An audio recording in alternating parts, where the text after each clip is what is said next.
Hello and welcome to the Aaron Werner Podcast. Today I talk with my friend Steve Lai about All It Takes Is a Goal and his response, his insights, his reactions when he read the book. He had listened to the conversation Ted and I had, and I will link that in the show notes if you want to listen to that conversation.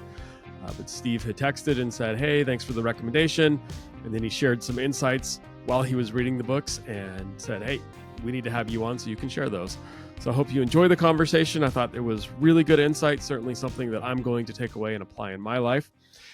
As always, we want you to be part of the conversation. Please leave a note, send me a text, share the episode, give us a 5-star review, and of course, support those who support us. Discovering the impact of LifeMeter this year has been truly transformative for motivating my patients with macular degeneration to embrace carotenoid supplements. With this non-invasive device, we can now quantitatively show that supplements are working. LifeMeter assesses carotenoid concentration in the skin, reflecting fruit and vegetable intake, and indicating levels in other vital tissues like the retina and brain. Supported by over 30 peer-reviewed publications, LifeMeter's accuracy, consistency, and effectiveness have been validated in 2,000 subjects of varying background. What's more, it offers the flexibility to prescribe the best suited products for each patient. My patients love knowing their numbers and witnessing improvements in as little as a month. Better yet, compliance with carotenoid supplements has surged, doubling our sales of MacuHealth since the LifeMeter's implementation. Welcome to the Aaron Werner Podcast on iCode Media. I've got a good friend of mine, Steve Lai, with us today, and this was kind of a fun way that this interview or having Steve on the podcast came about. Not too long ago, Ted McElroy and I did a discussion about the All It Takes Is a Goal book that by John Acuff. And Steve texted me and a picture of the book and said, hey, thanks for the recommendation. And I said, sweet, let me know what you think about it. Actually, it said Letitia because my phone auto-corrected. I pulled up our text conversation here. And but I said, let me know what you think about the book. And he did. He sent me some really cool insights. And I said, well, shoot, let's just get you on the podcast and discuss, what your takeaways were, what your insights were, and what your thoughts were about the book. But Steve, before we jump into that, let everybody know a little bit about yourself, where you're from. All right. Hey, everyone. Thanks again, Aaron, for the invite. I've been a Vision Source member for close to 25 years now in the Houston area and became an administrator in the Houston area a few years ago, along with Claudio Lagunas and Megan Stubinsky. I'm enjoying everything Vision Source has to offer, including your podcast. So cool. Well, we're really excited to have you here. So you listen to Ted and I ramble on about how much we like the book, and in our insights and a little bit of fanboying on our part. I think rightfully so. You got it, and then you took the book. You got the book right before you went on a trip, right? So you got a chance to read while you were traveling. Yeah, so on our trips, I like to bring a couple of books. One is usually for entertainment value, and the other one's usually more educational. Usually, I try to pick something practice management related. And like you said, I had just listened to you and Ted talk about this book, and I thought I'd give it a shot. And you're right. I texted you right away when I got the book and said, "Hey, thanks for the recommendation." And one morning I was definitely in my comfort zone reading the book, and 30, 40 pages into it, he's talking about the best moments list. Mm-hmm. And I thought, hey, I'm gonna shoot my friend Aaron an encouraging text and let him know how much I'm enjoying the book, and that's all I wanted to do. And what did you do? You said, hey, let's do a recording, and that it was not what I was expecting. Now I was, that kind of had a, and I put out a text. I said, sure, let me think about that. Right, that's my code for let me think about how I'm going to tell Aaron no in a few texts. And then, of course, right after I text that, I read a passage in the book that says, "Hey, to stay in that potential zone where you're going to be most successful, you have to try new things." And I think that was the universe telling me, "Okay, this is something worth trying." So I texted back, "Hey, I'm all in. Let me finish the book, and we'll set something up." So here we are, right? Here we are. I love that. That was one of my top two favorite texts from you when I could tell you were trying to tell me no, and it was the professional maybe, right? As a parent, I want to tell my kids no, I just say maybe, and so that was your professional maybe to me. And then I cracked up because the John smiled at you and said, "Nope, you're going to do this," and you actually quoted the whole passage from the book, which I thought was pretty funny. Yeah. What really intrigued me and the reason I wanted to get you on was when you were reading the best moments. Do you remember the insight that you shared, your thought you shared with me? Yeah. The best moments list is so important, right? It really defines who we are. So the first thought that came to my mind about understanding that is, we've all heard about, hey, let's learn from our mistakes, right? But what John says is, hey, that which is important, but he's also saying, let's learn for our best moments Mm-hmm. also. And that I think, if you're going to define me, I want to be defined by my best moments, not my not by my mistakes. So as I was kind of just thinking about what my best moments were, I think you and I share a lot of similarities. So at the top of my list were more experiences and relationships, and then came the accomplishments, and then I had like one object, right? But my experiences and relationships kind of overlap because they involve the same kind of people. I thought about my wife and my two daughters and my mom, and I kind of flipped it around. This is what I shared with you in the text. Is, if I asked them, my family, what their best moments were, would I be included in their best moments like they are in mine? And then to take it a step further, because we're practitioners, if we asked our patients, hey, what are your best moments? Would we be a part of their best moments? And that would be awesome, right? Or how can, now that you have your best moments, how can we create this? How can we create these best moments for our families and our patients? And that's what's really neat about this book. It just keeps you thinking. Every few pages, you're kind of reflecting on yourself. And thinking about how it affects you and how you can use it moving forward. That's really cool, and something that I hadn't picked up on.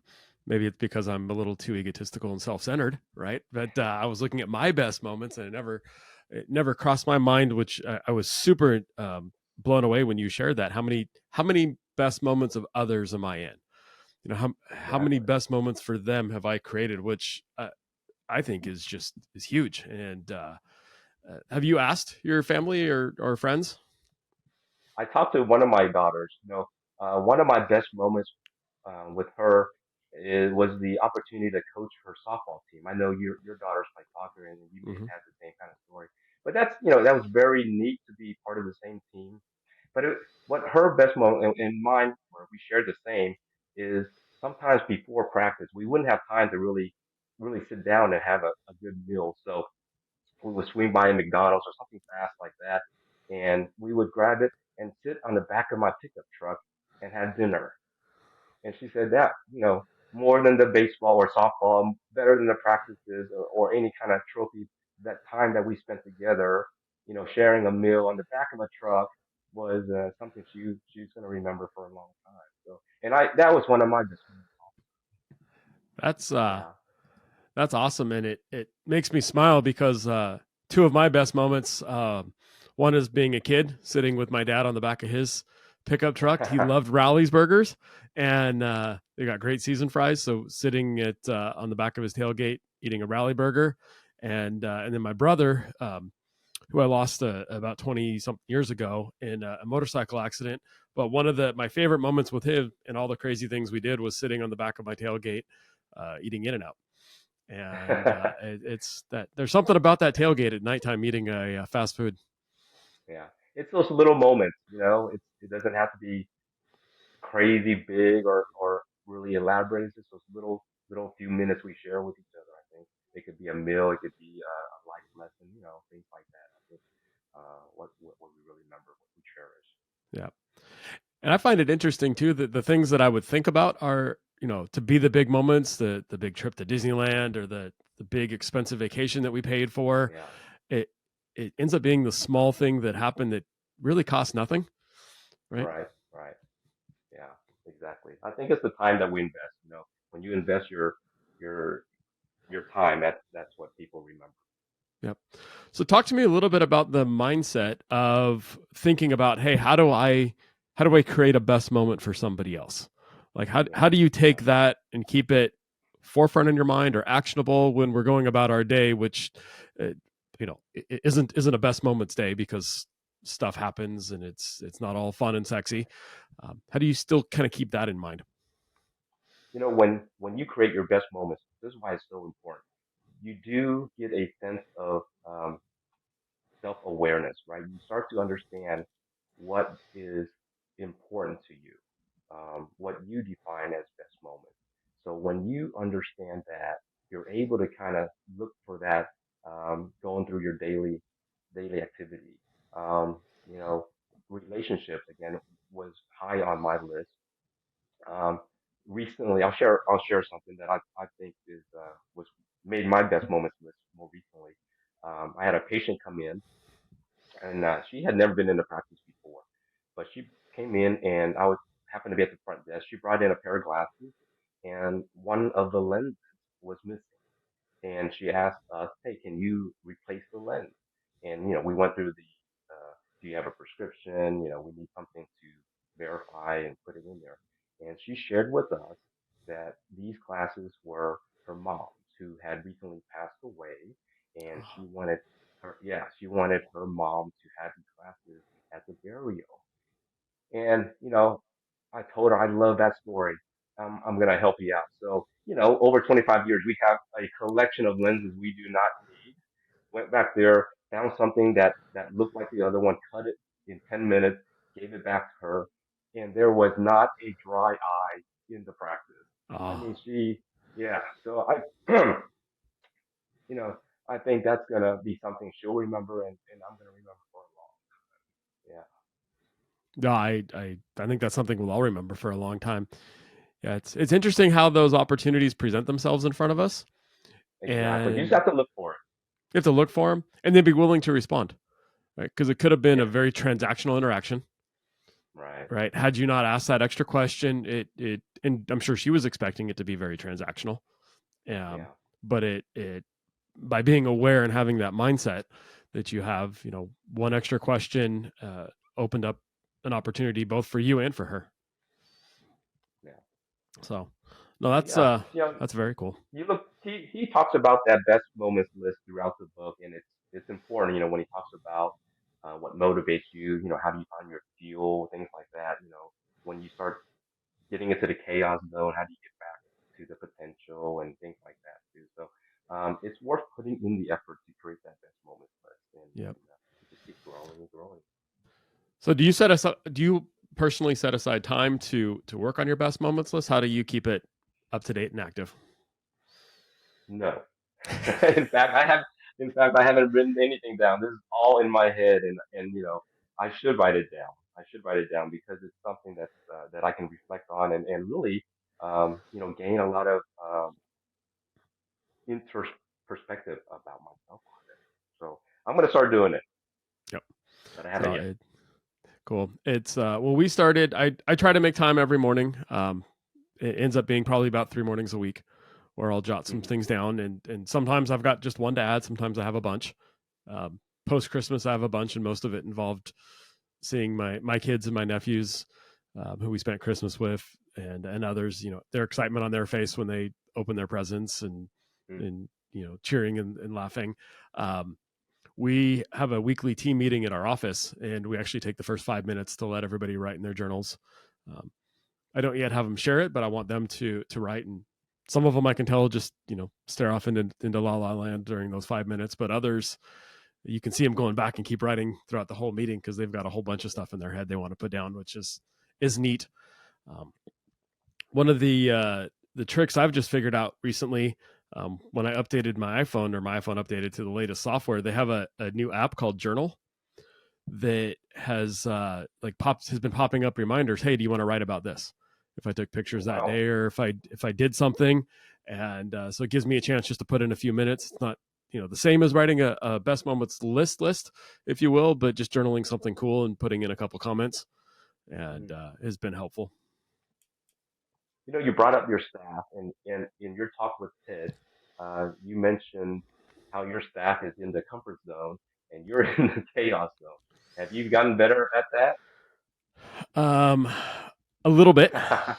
We're working on it. I actually sat down with my business partner Brittany to map out the year, and it looked at what we wanted. And the first thing we started with is writing down things that we were going to stop doing.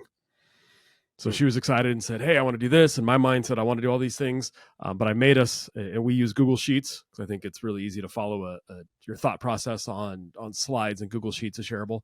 But the first slide that we filled out was things that we're going to stop doing, that maybe we had tried that weren't working, or whatever the case may be. And that way it made room for all the stuff that we wanted to start doing. And then actually had a talk with, by the time this is live, it'll air, with Brianna Rue. And we talked about goal setting. And she opened my eyes to very clearly, this is what we're doing throughout the year, but in quarters. So this is quarter one, this is quarter two, quarter three, quarter four. So once I put it into a quarter, something that I'm planning for third quarter, I don't even worry about anymore. It's not on my mind. I'm not even going to address it. Which I think helps me understand that I can clear out a lot of the chaos that sits in my brain. Because if it's not ready to do it, I can just put it off, right? I don't have to worry about focusing on it now. Yeah. I have a staff member who we love, who she's been with us a long time, but she is definitely in that comfort zone. She does a good job at what she's supposed to do, but um, she could be more productive. She Mm-hmm. has a lot of potential, and I think after reading the book, um, I'm going to try to help her find that fuel that he talks about to keep her in that potential zone, right? Just if you talk to Tammy Franklin, she says, empowerment, give them more things to do, and let them step up. But I think it's end of the year, annual reviews are coming up. I think I'm going to start asking questions like, um, what do you want to be in charge of? What more do you want in your position? What can I do to, help you in your position?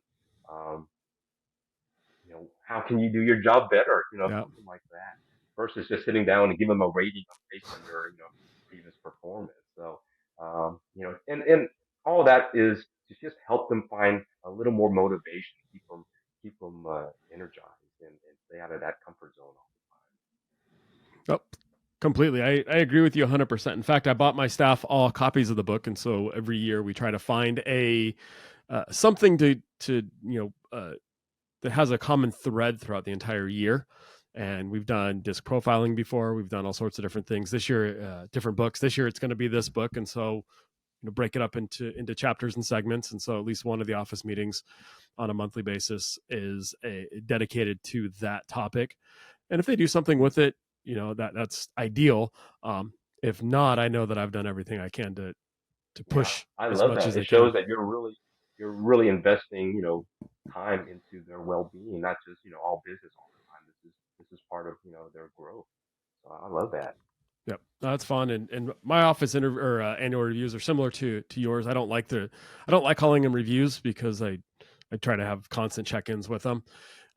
And we certainly don't tie any sort of compensation discussion with those because I don't want it to be a transactional. But usually Hmm. they revolve around, what do you want to do in life? What do you want to make a profession out of being here? Do you want to go into something else? How can I help you get to that point? And let's map that out. Here's all the resources I can give you. You got to do it, but we'll map it out, and Yeah, then it's up to them to follow through. yeah, yeah. So Love that. very cool. How many? You talked about your daughters. How many kids do you have? I have two girls. One's 25. She's a middle school teacher in Oh, Houston, cool. and I have a 20-year-old. She's a sophomore at Texas A&M. Nice, Yeah, nice. Which one almost was the almost empty nesters. almost? Yeah. It's interesting, and I asked. I knew yours were older. And I've got a 20-year-old, and then I've got a 17 and a 12-year-old. But as a parent, and then as sometimes it feels like a parent to our employees, there's a different relationship and different discussions I think that happen when you're talking with another adult, with another professional, than you are when you're yelling at a kid to clean their room. And how have you found working with your older daughters, like helping them set goals, helping them achieve what they want to do? Because I'm sure they've Yeah. come to you asking for advice. I totally look at my goals through the tortoise eyes now, right? Versus the hare eyes. Yeah. It kind of redefines what you set as goals. You know, he talks about the guarantee goals. So mine really have started to fall into that category. So when I talk to my girls, you know, don't set it so high. You know, set it as a guarantee goal where you know if you take these actions over time, you know, what he calls the middle goals and that potential Mm-hmm. zone, the end result will be these guarantee goals. So I kind of set the standard, set the bar where it's achievable. Don't set it so sky high where you know you jump into the chaos zone and get pushed back, and that that wall that he described early in the book Yep. gets in the way where you're stuck in that comfort zone again. So when they come to me and talk about, hey, you know, in a few years I want to be in more of an administrative role at school versus a teacher, you know, I you know I tell her let's start with some easy steps. You know, do you have the, you know, send out some, you know, gather information first Mm-hmm. and kind of let it evolve from there. So again, one of the common themes I keep going back to is those small steps over, you know, done over time will get the results that you want. Yep. No, I love those too. He calls them the easy goals, and in the Yeah, book, we've turned that in our office and really called it just winning the day. Right? What can I do today? Um, and I think the power in there is twofold. One, it's easy goals or focusing just on something that what you're going to do that day is is not intimidating. Right? It's not overwhelming, but I also think it gives us the power or the freedom to fail. Right? If you've got something really little that you're attempting, or even a trying to win the day and you have a bad day, it's okay to have a bad day. It's okay not to achieve the goal that day, because it doesn't take away from the entirety of the goal. But if you only focus on that big goal, and it's all or nothing, you mess up one time, now you feel like a yeah, failure. But if you break it yeah, down to those easy goals, or just the daily goals like we have in the office, you know, not achieving it is just fine, because I've got tomorrow. I've got another easy goal yeah. that I can hit, and so my wins add up a whole lot more than my losses. Right, right. Keep it flexible for sure, for sure. Definitely. When So we speaking, go ahead. go ahead. Oh, I was going to say, speaking of goals, I'm always curious at the beginning of the year, what people's goals are looking into 2024, and it'll be 2024 when this airs. We're recording it right before the new year. Have you thought about what your goals are next year?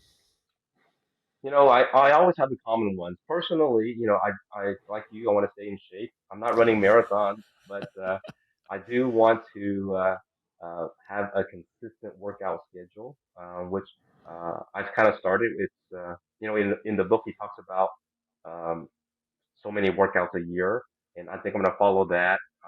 I if I work out 3 days a week, I'll meet my goal of becoming healthier.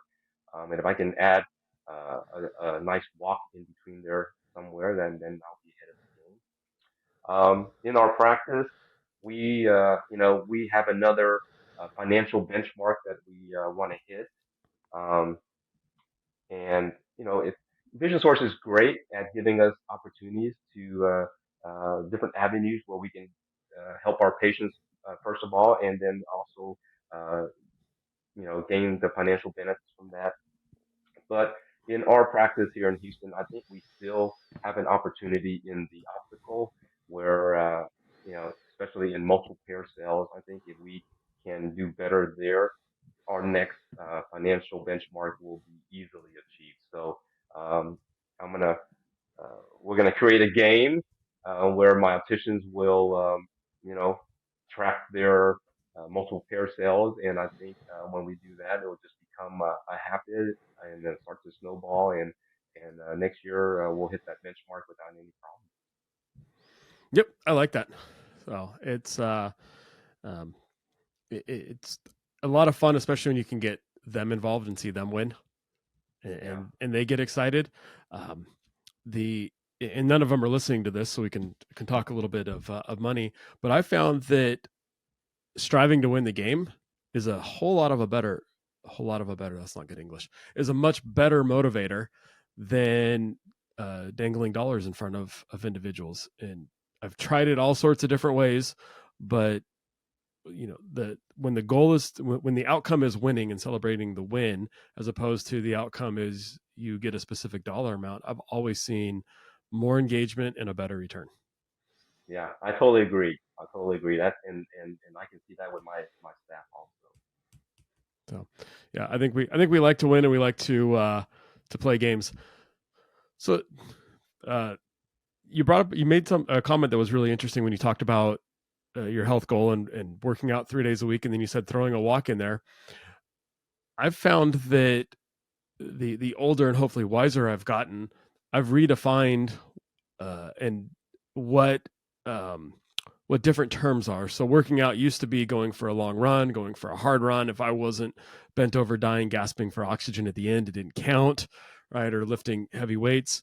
Um, and what I've learned over the last little bit, especially reading the book a couple times and then self-reflecting, is that my parameters were much too narrow. My definitions were much too stringent, and when I loosened it and said, "Hey, going for a good 3 mile walk or whatnot counts as exercise," listening to an audiobook instead of having to just physically read the book counts as reading a book.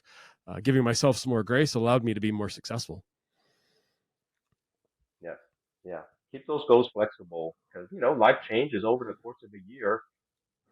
Life throws things at you where your initial goals aren't going to be achievable anymore. So you have to be flexible with those and change them accordingly. And he talks a little about that in the book also. Nice. So have you talked to anybody else in your family or whatnot about the book, things that you've learned from it? No, other than asking my daughters about their best moments, not really. I just wanted Nice. to see if I was going to be included in their best moments or not. That's pretty cool. Did you tell them why you were asking them about it? No, no. I should elaborate. Yeah. It's kind of a fun activity. Mine pushed back a little bit when I first wanted them to sit down and do it, but they once they understood that it wasn't just dad being dad, I found them slowly, secretly doing it on their phone or little notes that I Oh found around the wow, house. Right, them kind of remembering really cool things, or even using the vernacular, like, "Hey, that's the best moment." nice. So, which I thought was pretty cool. If I could go back in time and teach myself these little tricks as a teenager instead of learning them as a Yeah, 40-year-old, it I would certainly would, and I want to be able to give them that opportunity as well. yeah.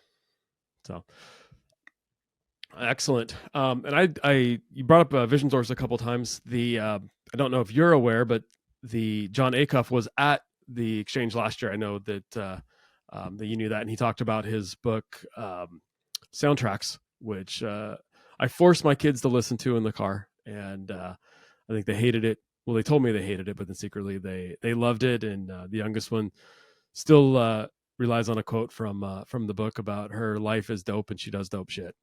And it's the only time she's allowed to cuss, and it always makes us laugh. But I appreciate that she connected with it. He is coming back this year to the exchange. Oh wow, Super excited about that, and I'm assuming he's talking about All It Takes Is a Goal, and I hope he is, because it's been a unique journey that Ted McElroy initially put me onto, and mm, and I'm trying to share with others, because every time I've read the book, and I think I finished it 3 times, I'm on my 4th now, I always take away something different. yeah, yeah. That's the neat thing about this book. Full of information. Different ways you can use it in personal and professionally. So yeah, I totally agree. Yep, it's fun. In fact, the last time I read it, I started with the last chapter where he takes everything and breaks it down, from your big audacious goal down to the the easy goal. So building that ladder on how to achieve that big, hairy, audacious goal. So I started with that chapter first, which changed my mindset a little bit as I was going through and reading the book, because I wasn't reading on a journey to learn what he was talking anymore. I was reading to better implement what he was teaching. That's right. At the end of the book, he says, "Read it backwards now." Yeah. Right. He said, yeah.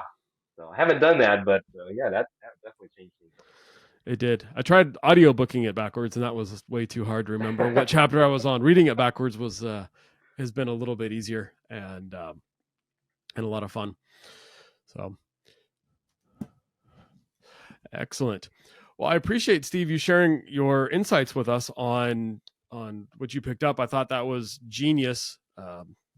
Your thought of, am I in somebody else's best moments, or how many best moments of others, how many times did I make their list? And I completely changed my mindset when you sent me that text. And so now when I'm with my kids, when I'm with my family, with my friends, how can I make sure that the moment I'm in with them is a potential best moment for them? Let's make it happen for sure. Hey, let me just say I love what you, Chris, and Ted are doing. I don't listen to a podcast and don't walk away with some kind of action statement, or I feel smarter in some way. And thank you for getting me out of my comfort zone. He talks about what is it? Involuntary crisis. Uh-huh. Involuntary crisis to get you out of your comfort zone. So you are my involuntary crisis. I'm glad I could be that for you, and it's a good thing. It's a good thing. Yeah, no, I love that. And appreciate you listening. I think the beauty of at least for me, and I'll speak for Chris and Ted too, is that we get to talk to really cool people like you and the other guests that we've had on, because everybody's got something to contribute, and that's the power of community. It's quite frankly, I take tons of notes as we go through this, because thoughts will pop into my head as we're talking. You'll say something that I can immediately take and implement. And so I get as much out of this, maybe even more than everybody else listening, because I know the power of just what you've got to say, what others have to say. And it feels just, like having a bunch of really cool conversations with a bunch of really smart friends. They say, surround yourself with people that are smarter than you. And that's what we try to do. So I'm glad you're here. You're part of that. Thank you. Thanks for the invite. I will see you soon in Houston, a couple weeks. Absolutely. Well, appreciate it, Steve. Have a fantastic new year, and can't wait to hear about you achieving all your goals. I hope you enjoyed the conversation that Steve and I just had about All It Takes Is a Goal and his insights. I thought it was incredibly insightful.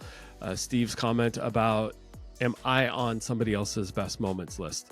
And how many times am I on their best moments? How can I create best moments for them? I hope to take that and apply it to my life, and I am trying to do so. Would love to hear your thoughts, want you to be part of the conversation. So please leave a comment, subscribe, share the episode, and of course, support those who support us.